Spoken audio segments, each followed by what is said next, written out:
Boa tarde a cada um de vocês que está aqui hoje, boa tarde a cada um de vocês que está assistindo, bom dia, boa noite, não sei que horas você está vendo isso aqui, mas a nossa expectativa é que Deus te abençoe poderosamente. A gente está começando hoje uma série sobre parábolas e eu tenho certeza que Jesus vai impactar o seu coração com tudo que vai ser dito aqui. Eu tenho uma perspectiva de que Jesus tentou trazer um pouquinho mais do reino dos céus aqui na terra, quando ele falou acerca de parábolas. Parábolas são recursos que ele utilizou em sua época para trazer algumas realidades que eram palpáveis, vistas pelas pessoas da época, para que eles tentassem entender um pouquinho do que aquilo que Paulo diz que olhos nenhum viram, não chegou a coração nenhum, aquilo que o Senhor tem preparado àqueles que o amam. Temos a doce e poderosa promessa de que um dia Jesus voltará para nos buscar. Enquanto isso, ele está preparando um lugar para todos nós. Eu gostaria de ler Lucas 16, versículo 19.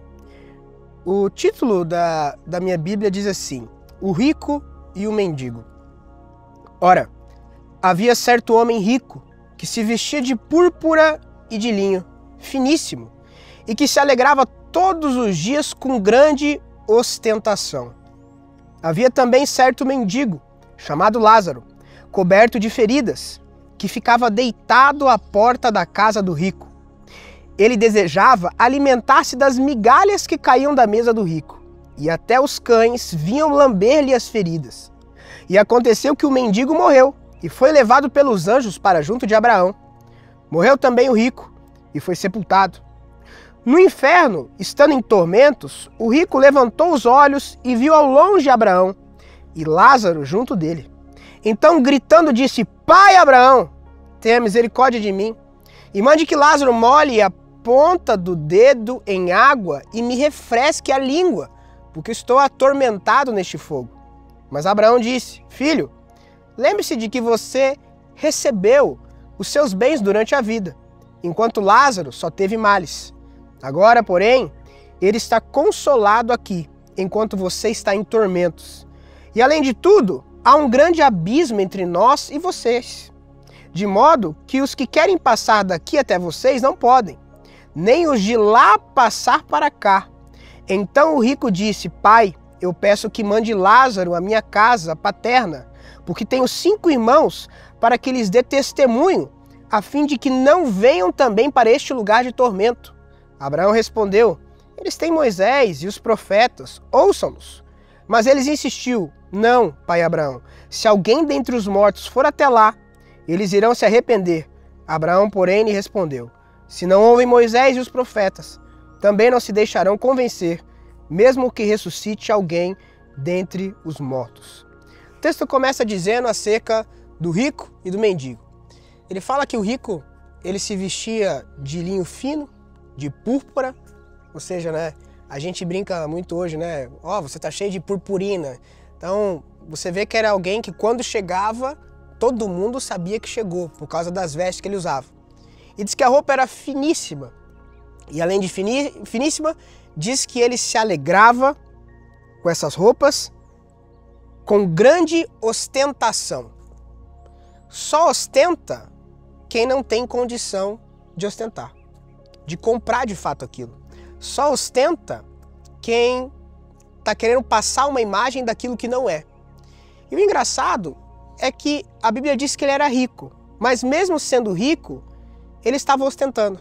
Ele estava vivendo uma vida que ele não tinha condição de viver, porque ele queria impressionar outros ricos, queria impressionar outras pessoas.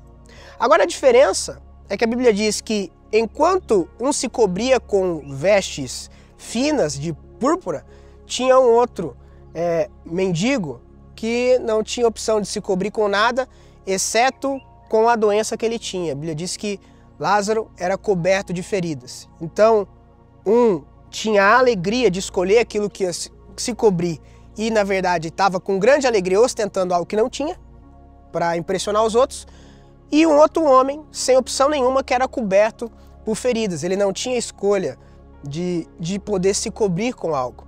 E sim, existem pessoas que não têm escolha, né?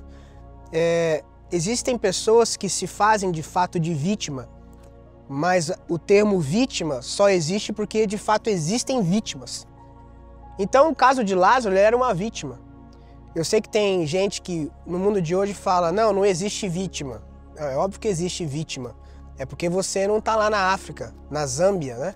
Onde tem órfãos, onde tem fome, onde a criançada está com a barriga desse tamanho por causa de lombriga. Tem pessoas que elas não têm opção e que a única opção delas é você. É quando você se levanta para ser opção delas, né? Tem crianças que nós ajudamos no nosso projeto na Índia, que os pais vendem ela aproximadamente por $25, para que elas sejam vendidas como tráfico sexual. Elas viram prostitutas e viram escrava sexual de alguém. E sim, essas meninas, quando vendidas, elas não têm opção. A única opção que elas têm é você, quando você as enxerga. A Bíblia diz que esse rico, ele era só um rico. Já o mendigo era Lázaro. Toda vez que a Bíblia menciona o nome de alguém, é Deus dizendo, isso tem importância. Ou seja, o céu chamava o rico de rico, mas quando o céu olhava para o mendigo, chamava ele de Lázaro. Quando os dois morreram, o Lázaro foi levado pelos anjos junto a Abraão. No céu, todo mundo tem uma identidade, Lázaro e Abraão. No rico, no inferno, Abraão fala, olha o que ele diz. E além de tudo, há um grande abismo entre nós e vocês. Não era só o rico que estava no inferno, existiam outras pessoas lá que a Bíblia também não fala o nome. Porque na verdade, aquilo que para nós seria inesquecível, né, para Deus é esquecível. Já aquilo que para Deus é inesquecível, para nós é esquecível. A Bíblia fala que havia um homem morando no palácio e o outro à porta da casa dele. O engraçado é que quando esse rico ele chega no inferno, ele olha e fala, pai Abraão, mande que Lázaro molhe os dedos. Ele sabia o nome de Lázaro, ele sabia quem era Lázaro. A grande questão é que ele nunca se importou com Lázaro. Quando ele está no inferno, ele reconhece quem é Lázaro. Existem coisas na minha e na tua vida que você não precisa esperar chegar no inferno para você começar a dar atenção, para você começar a perceber, para você começar a olhar. E assim é o reino dos céus. Nem sempre aquela pessoa que está sendo aplaudida, que está sendo vista, que está sendo lembrada, é alguém que está sendo lembrada também diante de Deus. Ninguém garante um sucesso verdadeiro, terreno, que possa ecoar no céu. É por isso que na vida, aqui na terra, nós temos que nos vestir das vestes de Deus e do olhar do nosso Senhor para tudo aquilo que a gente for fazer. A Bíblia continua dizendo que a alegria deste homem era seus banquetes, era suas roupas finíssimas. Já a alegria de Lázaro era poder revirar um pouco do lixo, que o termo diz que as migalhas caíam da mesa, um pouco do lixo do que esse rico vivia. Agora a grande questão é que Deus fez os dois e cada um ao seu propósito. E cada um ao seu propósito. E o céu, o pós-morte, foi a compensação da vida que cada um teve. Quer ver? Mas Abraão disse, filho, lembre-se, está falando para o rico, de que você recebeu. Ele conquistou? Ele é um cara muito competente para ter tudo o que tem? Ele nasceu no lugar certo, na hora certa, teve a instrução correta, as coisas aconteceram na vida dele e despertou nele uma percepção diferente dos demais, com certeza. Eu não estou excluindo 100% do mérito, mas tem realidades que você nasce que, meu amigo, você não consegue despertar nem 1% de mérito, dependendo aonde você vai parar.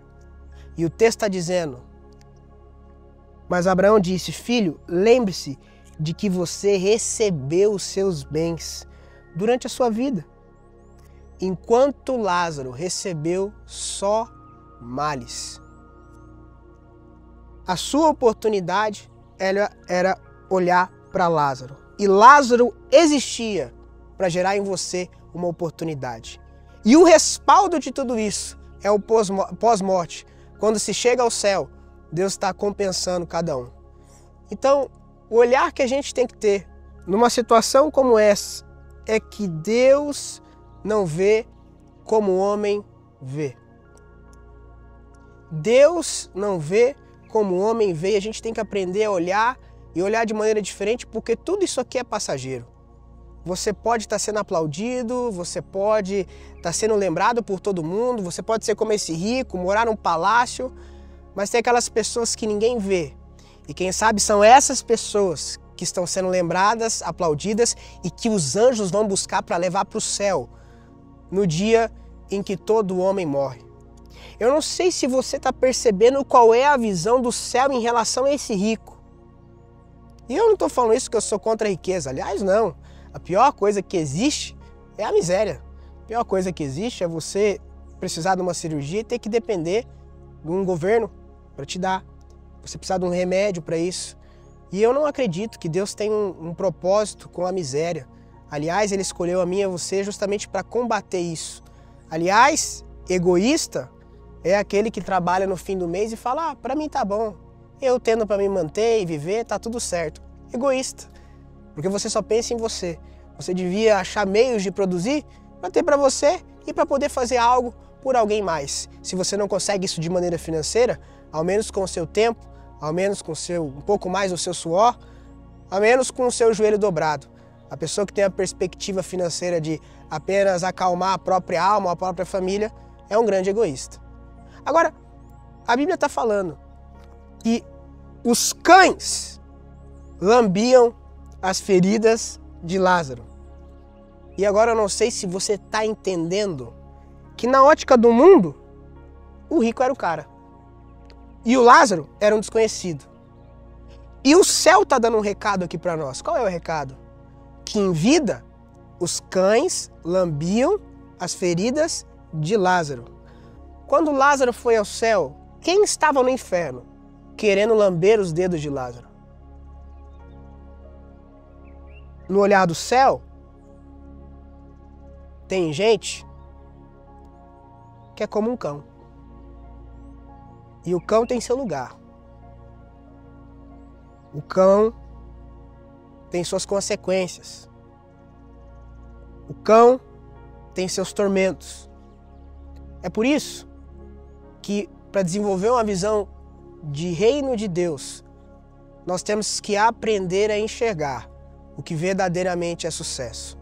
Hoje tem se vendido que roupa boa, comida boa, carro bom é sinônimo de aprovação diante de homens e de fato abre muitas portas. Salomão já dizia que os presentes acessam corações. Mas a grande questão é que o que acessa o coração de Deus é um coração contrito e quebrantado, que esse Ele não rejeita. Deus não está importando-se com o exterior, Deus está importando com o interior. A Bíblia diz que Saul foi rejeitado por Deus. E a gente percebe que no momento em que ele foi rejeitado, ele rasga as vestes do profeta Samuel e diz, fica aqui e me honra diante de um povo. O ápice da destruição e da queda humana é quando a imagem dele diante das pessoas vale mais do que a essência dele diante de Deus. E naquele momento, Deus diz, o reino de Israel foi rasgado de você e eu já escolhi alguém segundo o meu coração. Essa mensagem vai para você que, quem sabe, está tentando provar o seu valor para alguém.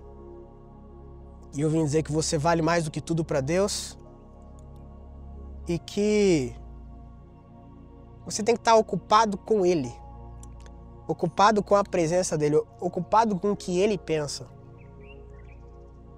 A Bíblia diz, no texto de Malaquias, que Ele vai honrar. Quem o honra? Quem o honra? Agora, a grande questão é que nós vivemos num mundo em que se os outros acham que eu estou honrando, está tudo certo. Que se os outros acham que eu tenho valor, está tudo certo. Que se os outros acham que eu estou belo, tá tudo certo. É como aquela mulher que levava a oferta dela no templo. Enquanto isso, antes dela, vários ricos levaram muito dinheiro. E a Bíblia diz que Jesus estava olhando não o quanto era levado, mas como era levado. Então, se tem uma coisa que vale a pena aqui, é ser reconhecido no céu. É ser reconhecido no céu. Porque a fama de homens, basta sair uma notícia amanhã, quem está lá em cima vai lá embaixo. A fama de homens, ela é totalmente, ela evapora, ela é volátil, ela passa. Hoje você está lá em cima, amanhã aparece uma notícia e você está lá embaixo, mas no fim Deus sabe quem você é. E é isso que você tem que se ocupar e se preocupar.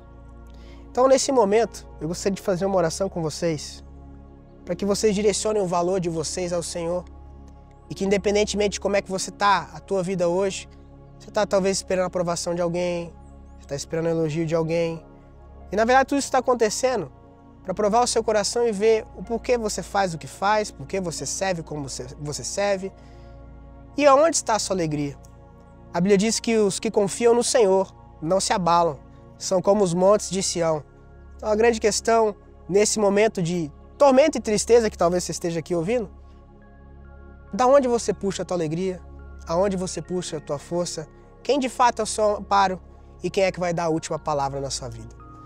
Eu gostaria de orar com você aí onde você está. Quem sabe hoje você está atormentado porque você se sente perseguido, você se sente injuriado, você se sente caluniado, você não tem o reconhecimento que você gostaria de ter. Mas eu vou te falar que a aprovação de homens, reconhecimento de homens, não significa ser reconhecido por Deus. Afinal, a Bíblia diz que naquele dia nós teremos muitas surpresas. Muitas surpresas. E o que seria mais surpresa do que aquele que todo mundo vê aqui na terra, um belo dia não encontrar ele no céu? Então declara em nome de Jesus.